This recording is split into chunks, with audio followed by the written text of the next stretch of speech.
What's up, everybody? My name is Dennis Jimenez. This is the Juice Podcast. I am solo dolo today, but it's all right.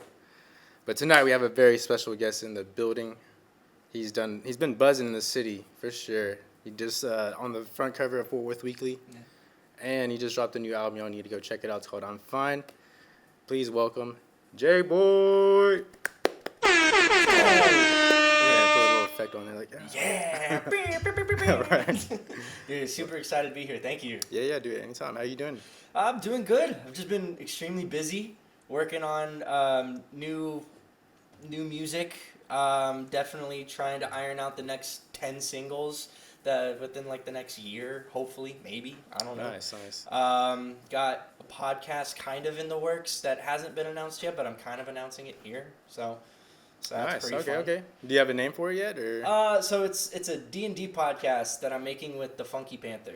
Oh, nice. On the episode that I was like the last episode they did with me, they're like, we should do a tabletop role playing game, and I was like, haha, yeah. And then they're like, no, seriously, we're gonna do it. So I'm like, oh shit. So yeah, I already ironed out like our first episode for it, and then I don't know when we're gonna record it, but. Nice. And it's gonna be like through them, or like they're kind of helping you do it. Yeah, I'm gonna use their equipment, but it's gonna be like a story that I'm gonna tell, and it's gonna be within Fort Worth, and through like Chad, Tim, and Javier, which is the host of the Funky Panther. Yeah. They're gonna play themselves, and they got to defeat like an ancient evil. What? That sounds actually pretty tight. It's gonna be crazy, but yeah, I just finished writing a good chunk of that story today. And then on the music front, I have one single that I kind of finalized what I want to talk about, and then the rest are kind of just different sound ideas that I pulled from different playlists, and it's pretty much what I've been doing the past like week. So just stay creative, stay making stuff. Yeah. Nice. Do you ever do you produce as well, right? Is that true? I do. Yeah. I try to produce everything. There comes a point in time where I'm like, I can't mentally just muster up the courage to try and be bold. I'll be like, okay, Zane, Rowan, please. Those are my engineers and producers. They're like, please, just take over this. And they'll make whatever I want like 10 times better. Nice. So, but I try to keep everything myself to keep it more like original and more from me. Nice. What do you use for like music production? I use FL Studio to just make the beats, and I am transitioning vocal-wise into Logic Pro, because I heard in different DAWs, it's the sound quality it hits a little different. Like for FL Studio, production's better for like 808s and drums and all that sort of stuff to hit harder, and then for Logic Pro, you get more like flexibility. Effects. Yeah, effects. More flexibility with vocals and everything. So just trying to get a little bit of best of both worlds. Nice. Did you produce any of the tracks on the new album? I produced pretty much all of them, actually. Yeah. The only ones I didn't really produce were I'm Fine, Facilitate, which I have a pretty funny story about that one, and the outro. Okay. But I produced everything else. Dang, that's tight, dude. Honestly, like I've been listening to their project. I'm like, dude, like the sound production on this is just a chef's kiss. It took 3 years to finally get them all together and make it sound like cohesive. Yeah. That makes sense. The runner-ups for this album, because it was like I want to say like a good couple hundred beats that I've had. Dang. And just in those 9 tracks, it's just, okay, these were the finalists. And yeah, I've just been, those 3 years hard at work just trying to make sure those was there, because I know there's 8 songs on the album, right? 9. 9, okay. Yeah. Was there any, like, more, like, was it more than that, or are you trying to narrow it down to, like, there just definitely, those 8 or 9? In the early stages, there definitely was more, and then my engineer, Roan, now manager, he listened to it, and he goes, this is horrible. We need to trim this down and make it better. So ultimately it was great. Maybe those songs will hopefully see the light of day. Granted, because early on I had no clue what I was doing up until now, where I have more knowledge and I'm like, okay, I can make these old songs sound way better. They might see the light of day again, but who knows? Yeah. Would you ever do like a deluxe, maybe just like a bonus track like of those? I've had those conversations Probably not. No. My manager would probably murder me. Yeah. Because they didn't want me to do the album in the first place, but they've saw the vision and they're like, this is actually, This is it. yeah, this is it. Yeah. So, and hope maybe, who knows, but Yeah. probably not in the near future Okay. for a deluxe album. Well, the first time I saw you perform was actually at Trend Fest. Really? Yeah. Like 2 years ago? Yeah. Dang, Yeah, that's the dude. first time I saw you perform. But after that, I think the second time was like a random show at Tulips. Man, I think it was like the beginning of 2020 or 2022. I mean, I think that before might that. have, that might have been my Amplify showcase. Maybe. Maybe. I don't remember. I just remember you coming out. It's like you got kidnapped and you're like brought on stage and they took the bag off of you. Was that kind of like an early inception to like the album of like you doing that? Yes, it's the album of like the visual of it is like I want to make sure that this version of me is being forced to say like I'm like addicted to drugs and alcohol and all these sort of things, but I'm trying to do it to stay relevant. I don't want to do it, but I have to. And the idea of me being kidnapped, being forced to rap and do all these things against my will kind of coincided. So having that visual on stage, one, it's just unique. I don't think I've seen anybody do it. And I think it's just really good theater. Right. Because I was a theater kid. Okay. And just being able to correlate the visual aspect with the concept of the album, it blended nicely. Right. It draws people in. Like Yeah. it definitely. Like I was probably like back like getting a drink and then I seen that like you coming out and I was like, oh, hold on, let me get. Oh, it's definitely an eye Right. catcher. It's an Yeah. eye catcher for sure. Hopefully, within the next these next shows that I do, once I build up my music catalog, I'm able to go bigger with the theatrics and everything because I've had conversations about set pieces and like having like sitting on a couch and then like having a coffee table, I stand on the coffee table doing stuff. But it's still all in the works, but it's just the ideas of being able to incorporate more theater in a hip hop set is I feel like hip hop needs that. Oh, You know, for a little sure. bit of like just something to.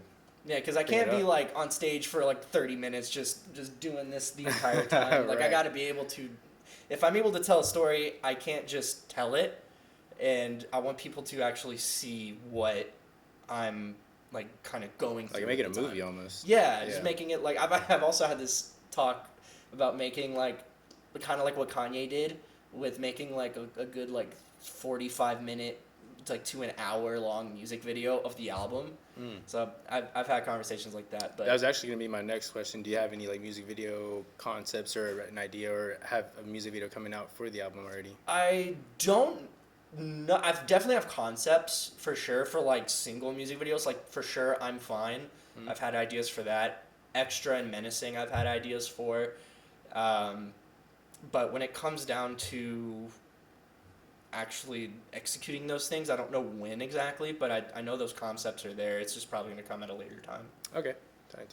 Yeah. For sure on the album, man. I saw your versatility because I like from the get go, like it's just hard hitting beats. Yeah. Your rhymes, your flows, and everything. The spitting, definitely like showed your versatility. Like I could hear like the rage, like the rage type beats, and also like a little bit of pop with and I'm Fine as well.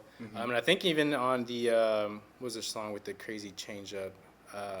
Extra, yes. Like in the beginning, it's like kind of boom bap chill, which I love that. Yeah. And just switch to just like, Yeah. I love that part of it. Dude, So thank you. I appreciate that. I definitely the versatility was a goal for this album for sure, and especially with the concept of kind of trying to balance the JaeBoy that is very like addicted to the drugs and alcohol and the women and all that shit, and the JaeBoy that's like I don't want to do that. I just want to be able to like make money and support like whoever I need to support and like do good, and being able to have like a balancing act of all right, I want to make sure this can hit hard in the club, but also I want to make sure the message is being told the way it needs to be told. Yeah. Like Extra, there's in the lyrics, there's definitely a lot of hidden meaning behind like the trappier side of everything.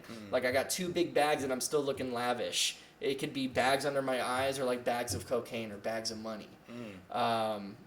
And it's even in the chorus, Hakuna Matata. I'm the king of lying, so I'm gonna do what I wanna. I'm the king of lying to you, so I'm gonna do what I wanna to make this bag real quick. So everything, even just the entire album, everything has intentionality with it. Right. And the versatility was And I feel like to definitely somebody one of else, it can mean something like how you were saying, like they can take it whichever way they want, but Yeah. it still has some sort of meaning, at least to them. Mm-hmm. And that's one thing too that I feel like it resonates a lot with some people, especially that have like grown up in like a hard life or something like that. Yeah. When I was listening to the interludes, the one with your dad, that definitely hit me because I've definitely had those conversations with my parents where they're like talking to me, telling me like, hey, you've been doing too much, and I can't understand. I'm just giving up. Yeah.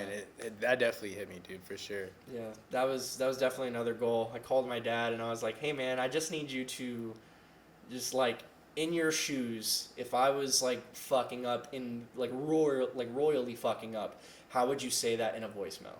Then he called me and was like, "Hey, you're fucking up. You're just this dumb as shit. I don't know what to do." And I'm like, "Oh damn." He went in, dude. He went no, in. there was once I heard it, I called him. I was like, "You had that like prepped and ready to go. Like what the fuck?" And he goes, "You just told me to do it." I'm like, "Yeah, but damn, Like, dude." tapped in. I'm like, I'm not upset about it, but I'm like, He deserves an award for that. I was like, "Damn, bro, you need like an Oscar or some shit." Right. It was him, and then one of my best friends, Dez. I've known him since high school. He's been with me all throughout once I started music, wanting to take it seriously, and even before then when I was just playing around with it up until now. Wanted to make sure he got shouted out to do his thing, because I mean it's like more like an homage, being like, "Hey, if you're my friend, what would you do if I'm fucking up?" Same conversation with my dad, and the goal of those is to make sure that like I could definitely be rapping what I'm like rapping, and it could be really good in the clubs and everything, but there is that little hint of like, hey, this is real, and this is kind of what you're getting into, Right. and yeah, it's like a double-edged sword almost, where it's like you can do what you want to do, but at what cost? Right. And yeah, this is what I wanted to achieve with all those interludes. Well, let's take it back from the beginning. Yeah. Who was JaeBoy before JaeBoy was JaeBoy? JaeBoy was a little boy called Jason Addington. He, all his life, I don't know why I'm speaking in third person. Pretty much all my life, it was like I wanted to help people in some way. I didn't understand music quite fully. Being brought up in the background that I was brought up, I've talked about it a couple times, but with both of my parents being alcoholics, unfortunately, at a very young age, being exposed to all of it, and fortunately, not falling into that same path, I could have very, very, very easily been persuaded by like vodka or weed, and it was like the influence was there, and I just knew, I'm like, if I did this, I would just be fucking up and I wouldn't get anywhere, and I started listening to, like, my grandfather introduced me to Elvis. He was a big Elvis fan. Understood rock and roll, understood the history and what Elvis did. And then watching movies, watched Quentin Tarantino, got into Wu-Tang. And then from Wu-Tang into the world of hip-hop, then got into Drake and Kanye and Kendrick and Cole. And then my personal idol, Logic. I get a lot of inspiration from Logic. And then from Logic, his mental health awareness, like, holy shit, he's like helping people with this. This has a purpose. I want to be able to do something like that. Right. And then I just started fucking around with beats, and then it just came to be. Did the beats come first, or was it you rapping first? Yeah, or both. I didn't even think it was really rapping. It was, I think what started it really was just English class, like poetry. Like I started talking, like once all the gun violence in schools were ramping up and it was really bad, I wrote a slam poem for my school, and it got a lot of praise at that point. And it wasn't like, it was rhythmic, but it wasn't, it was one of those like, I see to perceive all these things. It was just like very slam poet like type shit, but it wasn't like rapping rhythmically or anything. But I wanted to do something like that where it's very deep, put it over a beat, put it out like mainstream wise, and then hopefully see if it works. Yeah. And so far, it's working. Yeah, I feel like Kendrick is really good at that. Like the way he raps is just like definitely like some poetry. Oh like, yeah, he's like To Pimp a Butterfly, oh yeah. all time favorite album. Yep. Like that is, I think is one of the best albums of all time, probably for me. I think so too. Yeah, like his storytelling and his concept is like unmatched. For sure. Like sure. you it's got to take a very like intelligent and creative individual to even try to attempt to top that. Do you think are you more To Pimp a Butterfly over Good Kid, Mad City? Or is that Don't do that to me. I like them both. I want to say probably. I listened to Pimp a Butterfly first, and then Good Kid, Mad City. Okay. But it's just I'm a big concept stickler and story driven. Like if you have a good story with an album, it'll definitely work. You just got to make sure like the sounds and the lyrics match up pretty well in order to tell what you need to tell. Concept for To Pimp a Butterfly was just out of this world. Oh, like, insane. Crazy. And then the whole thing with Tupac at the end where he's having like the interview with him, like that is crazy. Fucking insane. Yeah. Let's see. So the Fort Worth Weekly cover. Yeah. How did that come about? My manager at the time, Blake, and he called me and goes, "Hey, I just want to let you know I got you an interview with Fort Worth Weekly." I was like, "Oh, okay, cool." That I didn't know what Fort Worth Weekly was. I had just moved to Fort Worth back in September, so I'm still kind of like learning. And he goes, "Yeah, Fort Worth, it's a pretty big deal, this and that." And I was like, "Okay, cool." And then we start prepping with the questions, and it was like super formal. I was like, "Oh, this is new. Like this isn't like podcasts that I've normally done. This is like a legit formal ass like interview for like an insane publication." And then right before, I want to say like a couple minutes before the interview, he goes, "I just want to let you know, no artist under Trend has done this before. I just want you to know that." I'm like, "Why are you? Don't do that to me before I'm going to interview." And then I go to talk to Steve Stewart. You got to shout out to that man. He is insane interviewer and a very beautiful writer. Like once the article came out, I was like moved to tears. Even though I knew what was going to be said and what was going to be published, he knocked it out of the park. I didn't even think it was going to be that like beautifully written. So you still sat down with him, like it was like an actual interview? Yeah, it was like an actual interview. Recorded everything. He was talking to me about like albums that have came out, like what my inspirations were, all that sort of stuff, and like my background. And it was very, very. It was a really cool experience. And again, once that article came out, it was. I've never read anything like it of something that had to do with me.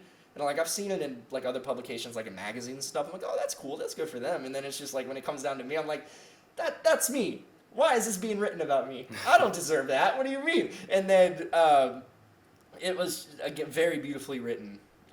If people haven't read the publication, please go read it. Go check Steve it out. is a genius when it comes to writing. It's so good.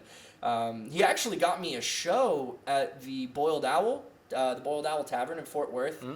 This coming up Wednesday on the 29th. Nice. He liked my music so much. He was like, "Hey, I want to make sure you have a spot to say what you need to say. So Nice. I'm gonna give you this show. You got this amount of time. You say what you need to say." And I was like, "Bet." Dude. So like he's definitely he's good looking out. Like he's a really cool person. I'm sure he's got a lot of connections too. So. Oh yeah, he's also a big music guy too. Okay. So like I'm pretty sure he's got connections and everything, but yeah, he's like I said, that man's a legend. I love that man to death. He's so cool. Dope, dude, dope. Well, I know we talked about Trend already, but that's your team, right? Are you signed to Trend, or is it just or is it a label? Yeah, I'm signed to Trend. I'm under management with Roan. He's helping me get more out there and everything. We've had a sit down talk about different singles that are going to be coming up now that the album's finished, and I just did a remix challenge for "I'm Fine," and we're selecting a winner as we speak. Okay. I think one of the guys from the Funky Panther did it, right? I think I seen that. I met up with Chad about it. I was like, Chad, this is actually really good. And then the other two guys were like, here's some other verses we got. I'm like, y'all two wrote verses, and they were genuinely good. I was like, oh my lord, it's like if I did I'm Fine featuring the Funky Panther, and Dude, it's that's like funny. that'd be nuts. Yeah. But we're still sifting through the submissions, and we're gonna pick a winner hopefully within like the next couple days, and we'll announce it. All right. But we got a lot of really cool people that have submitted verses and everything, and yeah, it's really dope. Heck yeah. And then as far as trend music, I mean, I feel like y'all are definitely doing it big in the city. Y'all been doing it big for a while now, like just with the shows, the artists coming out and everything. Yeah. Which shout out to Blake, because I've actually had the pleasure of meeting Blake with him coming to the shop. So super cool dude, always about his business too. So Always about his business. yeah. Yeah, he like Trend is definitely making waves. I had my album release party, and then there was people that I haven't met yet. This person had just moved to Fort Worth, and they're like, "Oh, I'm JaeBoy, this and that." Yeah, I'm with Trend. They run the music scene, and they're like, "Whoa!" I'm like, "No, talk your shit. Like, y'all are doing big shit. Like, what do you mean?" So they definitely have been doing a whole lot more year after year. Like we had Trend Fest. And then, like, we took a little break, and then all these different artists have been coming out and then making it big. My album came out, and then we had this whole release party, got the publications and everything, and it's just like, what the fuck? I was climbing the ladder slowly. Oh, yeah. And then being able to do podcasts like this, I think this is the 4th or 5th podcast I've done within the span of literally just this year, which is nuts to me. Yeah. So I'm like, I love the podcast format, so like this is dope. Yeah. But yeah, no, it's just with Trend, everything is like just going uphill, and it's Yeah, I really think cool. I've seen y'all doing like a PR training like one day. I seen that on like Blake's story. I was like, what? Like, that's crazy.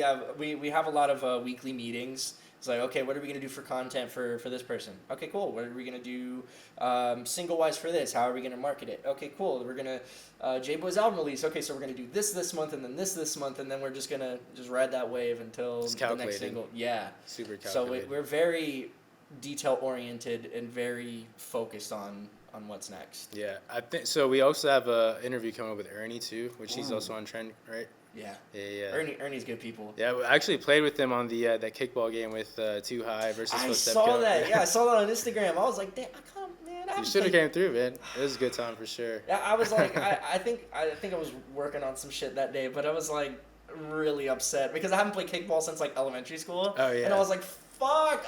Dude, it was a good time because I felt like a kid like being out there like on the field playing, but at the same time too like. There's people over here just drinking. Our fucking umpire is like smoking a blunt the whole time, like calling plays like, yes. So it was just like, dude, this is hilarious. Oh, that's a vibe. Yeah. That's a vibe for sure. Yeah, for sure, man. He should have came out. Let's see. This is why I have an Irish. She's really good at like keeping it going. That's all good. But what's your thoughts on like the whole AI stuff coming out, man?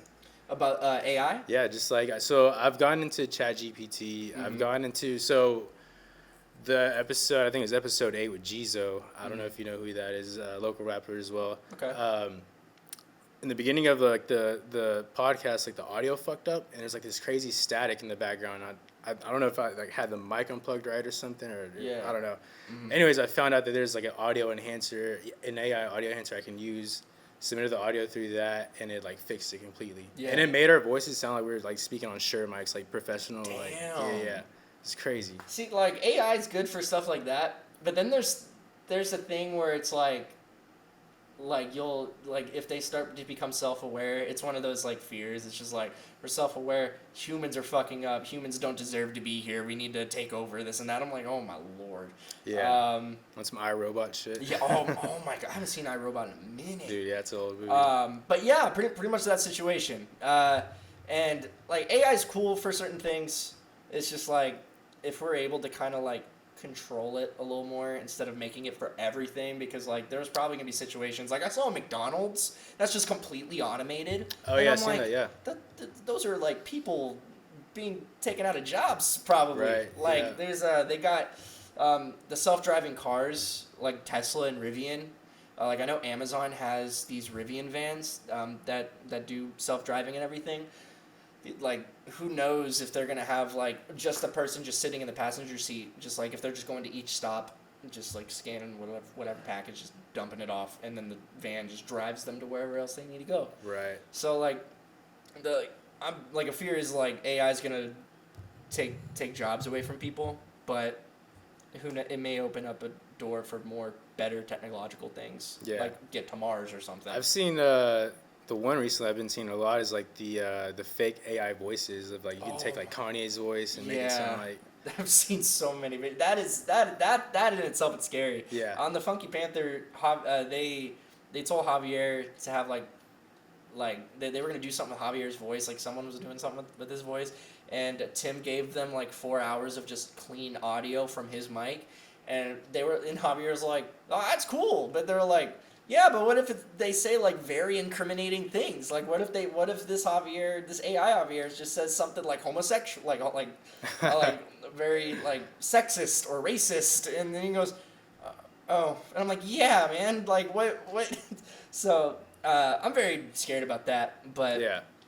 like, there's good things with AI, and like when it comes to like audio fucking up, AI could just save your life. Yeah. For This sure. D&D podcast I'm gonna start doing, I don't know. I have no ideas. Hey, can you make like a mini game for something, and then it'll just pop up like a list. Yeah. And I'm like, oh, It was perfect. with ChatGPT. Yeah. Yeah. I tried that one day. I think I asked it some questions about like for the podcast and stuff, and I was like, damn, that's insane. Like I did one for A matter of seconds. I was like, can you make a hip hop album for me about this? And then it was just track lists and like different features, and I'm like, oh my god, this is a cheat code. Like I feel like I shouldn't have this. For real.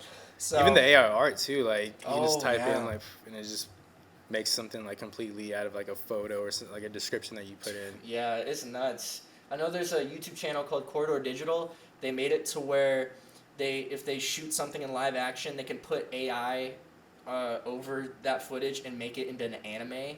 Like type in, okay, I want Cowboy Bebop like art style, and then it'll just completely render like this clip of just a Cowboy Bebop scene, but it's like shot in live action. Which, dude, yeah, the future's now. Yeah, oh, it's here.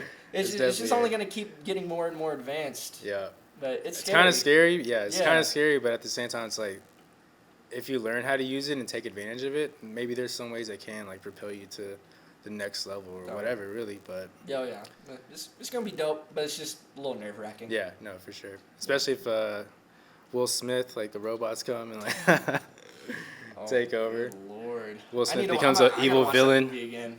I gotta watch that movie again tonight. Dude, you should. That's a Yeah. good movie. What's your process for success? Like, what do you meditate? Do you do yoga? Do you? Dang, that's a good question. Honestly, I just kind of do it. I mean, like I feel like there's better ways to kind of hone in on like success, but like with the album, it started off with me coming up with like an idea, kind of not knowing what I'm doing, to learning these things and learning how to like record and make beats, make something better, until now when it's released and it's more studio quality, more professional. So it's just being able to just do things and kind of learn on the way, like learn just on a whim, and then like you'll get better at doing things. I just do it. Just wake up one day, be like, all right, I'm gonna go to ampersand. I'm gonna type out what I'm gonna do, what my plan is. Type out the plan. Just go one by one, execute the plan, and then just rinse and repeat. Yeah. And then you'll just get a whole lot more stuff just done that way. Yeah, I mean, honestly, because I used to definitely be into, like, I used to have, like, a whole schedule where I was just like, all right, yoga, read, fucking I wish I had a meditate, schedule. like, Yeah, all I that. really wish I had a schedule. All my shit's just sporadic. Yeah. Like, I'll be like, I'm going to go to ampersand today. Just fuck it. I ain't doing nothing. And then I'll end up getting, like, 7 things that I need to do, and I'm like, damn, why did I go to ampersand? I should have just stayed my ass at home.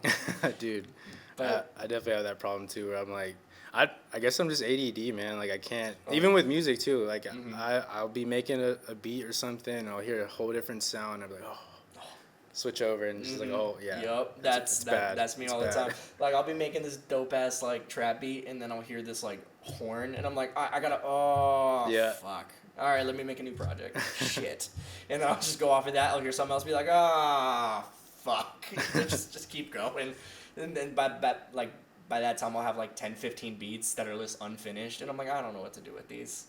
Are you pretty quick at like making beats? Like, how many beats would you say like you make a day? Definitely. Well, since the album's done, I'm definitely gonna be making like a shit ton more. But I probably knock out like 3 or 4 like a day, like ideas. It's not gonna be like fully finished. It'll probably be like definitely a drum loop and like a melody over it. See if that works, and then next beat I'll just be like, okay, I'll go on YouTube, look for a sample. I'll chop it up, put a boom bap beat over it. All right, bet. Let's go to the next one, and then just keep trying all these ideas. Then like the next day, I'll probably make something else. Go back to those beats, be like, okay, let me flesh these out. It'll turn into like a full on song, and then go into it. But as far as beats go, it's probably like 3, 4 a day. Nice. Now that the album's done, so. What's your process? Like, are you more into drums first, or like do you like melodies and finding like a nice synth or something like that? Really, honestly, it just kind of depends. It's like I'll go through like Splice, which is this audio library just full of just a bunch of royalty free stuff, and like I'll probably hear like a kick and I'll be like, oh, that's hard, and I'll just make a whole thing just off of that one kick. I've listened to a lot of John Bellion music, and then he has like the making of Guillotine, and like he'll start with like his vocal first, and I'm like, how do you? And he'll just go. I'm like, what in the fuck? And then he'll record it and then put a drum over that. I'm like, bro, Dude, yeah. what? And then he'll have a guitar and then a bass, and I'm like, how do you just do? What the fuck? And then it'll turn into this masterpiece, and I'm like, I want to get like that. So for a minute, I've just started off with drums, just getting like a unique drum pattern going. That's how I started. I'm fine with like the single. It was a drum beat, and then I had my producer Zane. He made this chord progression. We just put 2 and 2 together, and we just built off of it, and it turned into that. So I think I just start off more drums first, and then if I like hear a melody, chop it up or just put it in there, see what happens. Yeah. I definitely I love I'm Fine. Like that's probably like my favorite song off like the whole project. And Bonkers too. I love that one as well. Thank you. But I'm Fine is just and my son, he was singing it today. We were like listening to it and he just started singing I'm fine. I'm fine. Oh, that's awesome. Yeah. Yeah, It's definitely catchy. Yeah, I definitely want to put it out like more mainstream. Get it more radio play. I could definitely hear it on the radio for sure. Like there'll be times where it's like I'll go to Ampersand and I'll hear somebody go, but I'm like, that sounds for what the fuck? And it's just it's surreal that people like that song so much. There was a lot of pain that went into that song, a lot of like really raw emotion. Like for people that say that they're fine but they're not, and I've said that pretty much my whole life. So being able to write a song like that and then have people resonate and have people like it and have an impact on them means literally the world to me. Like I could not have asked for anything better, unless I make a song that's like hopefully better than I'm Fine, and it'll do exactly what I'm Fine did and reach people and people like it and all that sort of stuff. But yeah, I believe you can, dude, because I see your focus and like the way you're leveling up, and I definitely see that you're on the right path to just doing more and better for sure. Yeah, it's just I just gotta find that the right sound that makes sense, and then be able to talk about what I need to talk about for people struggling with mental health and everything, and just hopefully help somebody. Yeah, then that's like the end goal for sure with anything. Oh yeah. Do you think it's very important that people that are struggling, a lot of times they don't realize that like what they're doing to themselves and to other people, but do you think it's very important to just be dependent on yourself instead of like other things that take away from that? I've learned that lesson recently. I've been told first and foremost to love myself over anything else, because I've had this ideology. It's like, what makes me happy is making sure other people are happy. Therefore, I have to put other people in front of me instead of myself. Which, in certain circumstances, okay, but like, if I don't love myself, then how can I love someone else? True. And how can I be able to help somebody if I can't help myself? So being able to just appreciate yourself and do the things that you need to do, you can ultimately help somebody like be so much better far off than if you didn't love yourself or if you didn't focus on yourself first. Right. But and that was advice from Rowan. So he Rowan. gave me that. He gave me those words of wisdom, and I'm just gonna take it and run.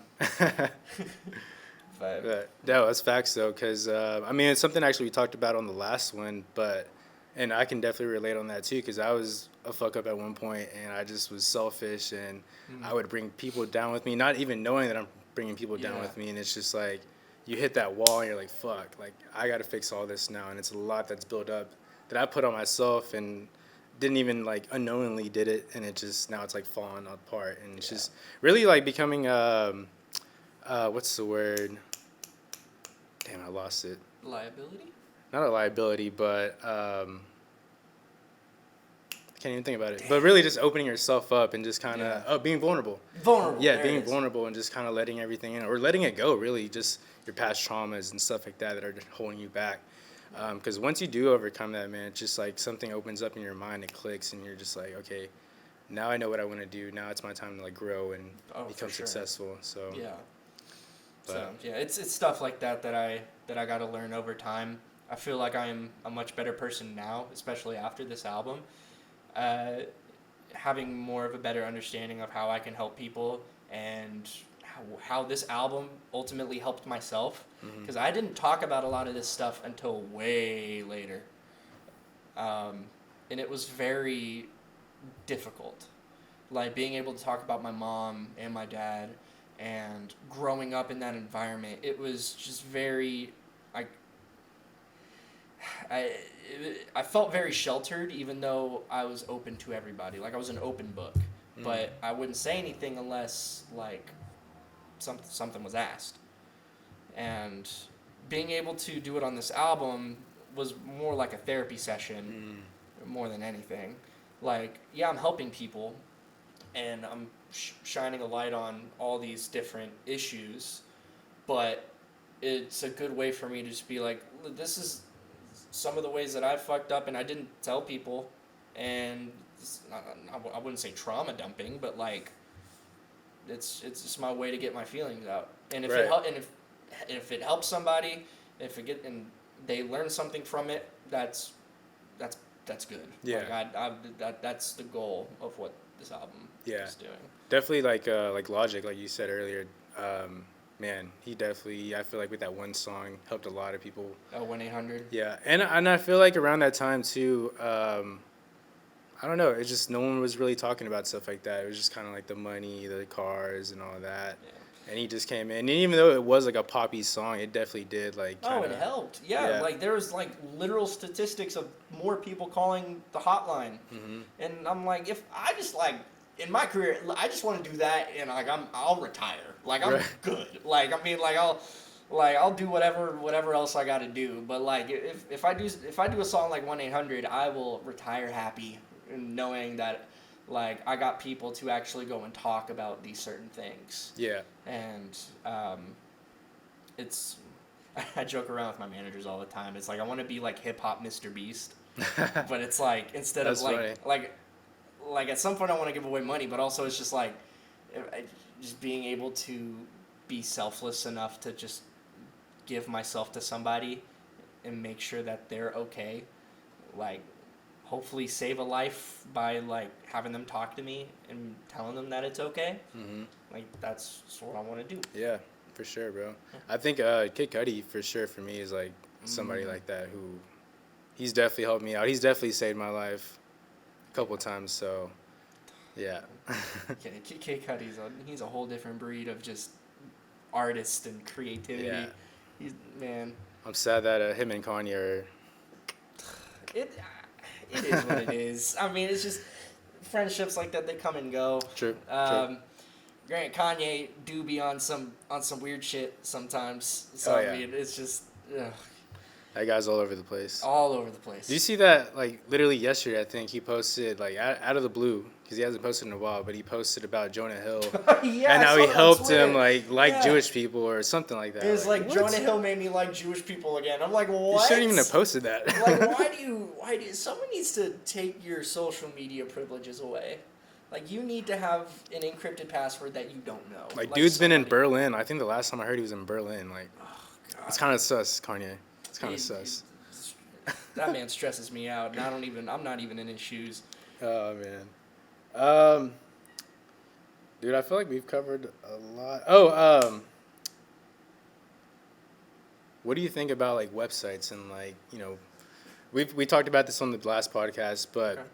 I feel like a lot of people nowadays are not really tapping into like the link in bios. It's kind of like, give it to me here. Like I just want to, you know, see it right there in my face. Like what's your thought on that? Of like, do you need a website nowadays? Do you need the music videos? Do you need like all that other stuff? Music videos, I mean, for me, it would benefit. It gets my creativity out there, and again, I'm more of the visual guy, the more theater kid. It benefits me, and gives people more of like a visual of like, hey, this is what I'm talking about. But when it comes down to like websites, yes and no. Like I would direct people to my website for like my new single, my new album, merch, probably if they maybe like a subscription to where it's like, hey, you can get more of like an inside, like almost like a Patreon, like more of like an inside look of like the process.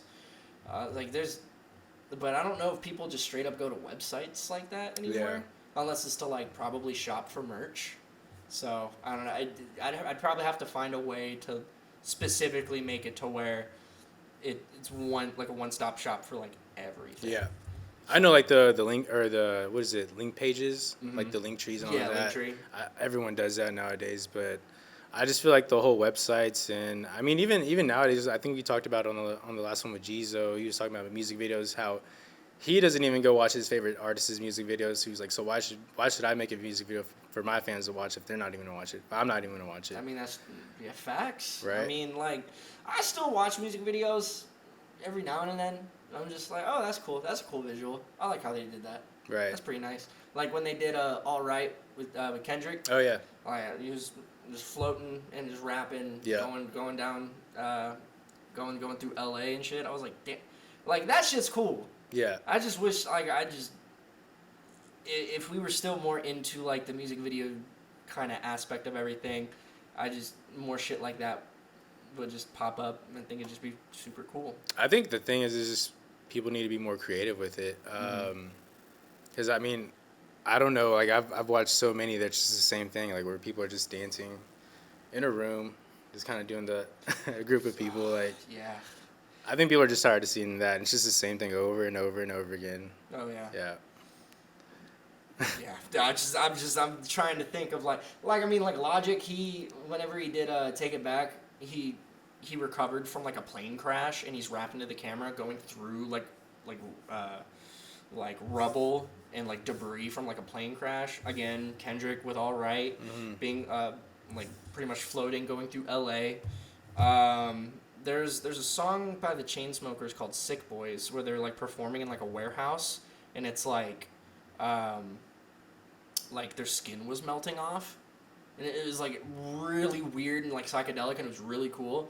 But then you have like the other side of music videos where it's literally people rapping to the camera with a group of friends in different locations. Yeah. Like Ice Spice, Right. her shit was iconic, and then when it came down to basketball hoop, she's rapping on the basketball hoop, and then she's like twerking, doing I'm like, I don't. We've seen this Give before. me a story, please. I want something entertaining. I want to be able to like be invested in the music with the visual. Like that's the whole point of the music video, instead of just like rapping to the camera like it's a performance at like Coachella. Yeah, and that's another thing. Just engaging the artist or the fan. I mean, engaging the fans. North, who was actually on here the first episode, he said he met Logic when he was doing Lucky.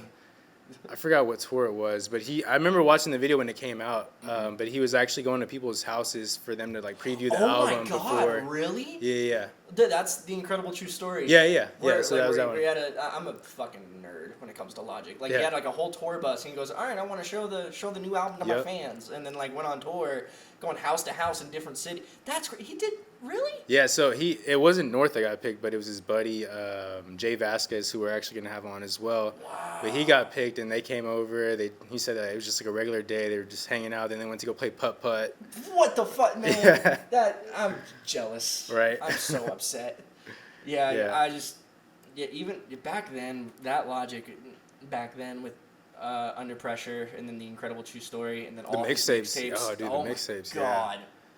God, I'm jealous. I seen him. I forgot. I think he was like opening up for Skizzy Mars, and I want to say G-Eazy was also on there too. When like G-Eazy, before G-Eazy was G-Eazy really.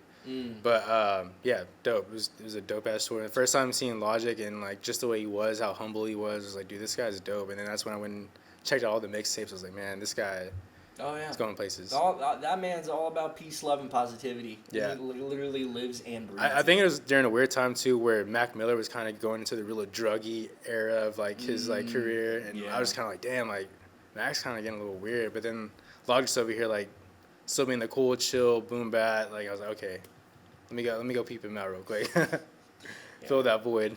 Oh yeah, for sure.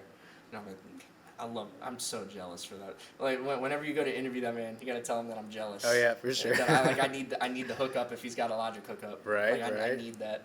Shout him out some beats or something like that. Oh my god. Yeah, I tried to get his attention on TikTok. I was rapping the second verse of 100 Miles and Running, and because he was on this spree of giving people tickets to his upcoming tour, and I was like, fuck, I really want to do something like kind of out there. So I rapped the second verse of 100 Miles and Running from Young Sinatra 4, and he called it his syllable ability. Like I'm gonna perform it on my March 29th show, just to kind of like flex a little bit because I've learned to rap fast from Logic, and it was just that song became like my warm up song before I go on stage.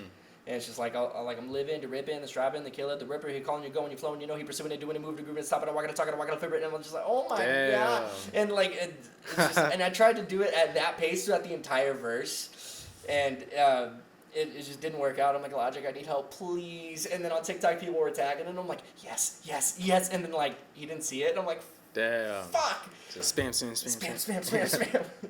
But I don't want to be annoying about it, but.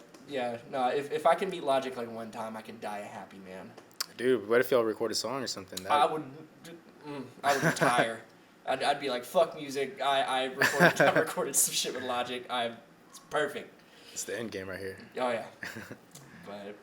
Oh yeah, dude. Yeah. Well, I mean, so far it's 2023, and you've already done a lot as far as like getting the cover. I keep forgetting we're in March. Dude, I know it's already like halfway through the year. It's crazy. Almost Christmas. No, oh my god.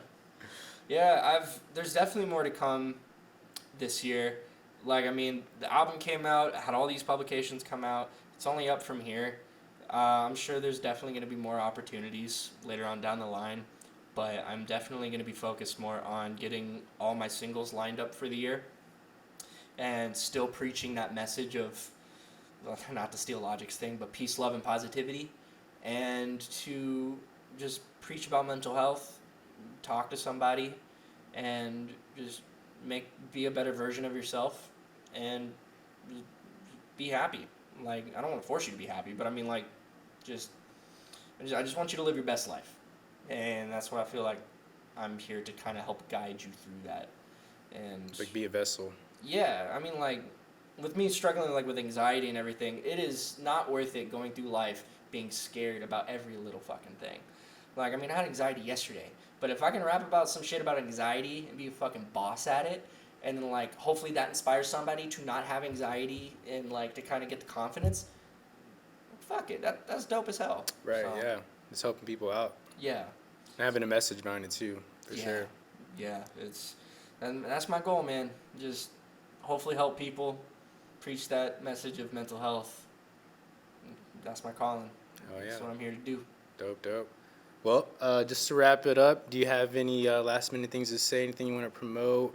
Yes. So, the album, I'm Fine. It's out now on every platform. Spotify, Apple Music, Google Play, Deezer, probably. Tidal, fucking wherever you listen. LimeWire. Yes. Amplify at 17. They had the album out a couple months early. So, if you didn't know that, you late to the game. But yeah, album I'm Fine came out. I have a show coming out. I have a show coming up March 29th. This coming up Wednesday at the Boiled Owl Tavern. I'm going to be performing a pretty lengthy set for my first time. It's going to be a 45-minute long set. Going to be busting out pretty much all the songs on the album. I'm going to be doing a whole bunch of crowd interactions. It's going to be very theatric. It's going to be really dope. And yeah, just more stuff to come later on. Heck yeah. Well, guys, thank y'all for tuning in. Thank you, JaeBoy. Thank you, Ron, as well. And this has been The Juice.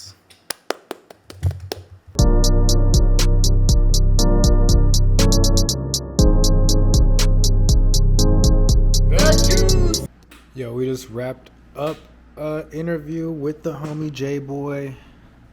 He's a dope guy, man. His manager, Ron, too, is just another talented person. All the people at TRND, Blake, shout out to y'all. Thank y'all so much for the opportunity for JaeBoy coming on and telling his story. Yeah, man, I love working with these artists. I love just kind of like tapping into them and their mind, their thoughts, and all that. And yeah, just wanna keep doing more, man. Just wanna keep doing more, shining the light on these artists, and just really, showcasing them for new fans and stuff like that. So, yeah, man, good time. The Juice.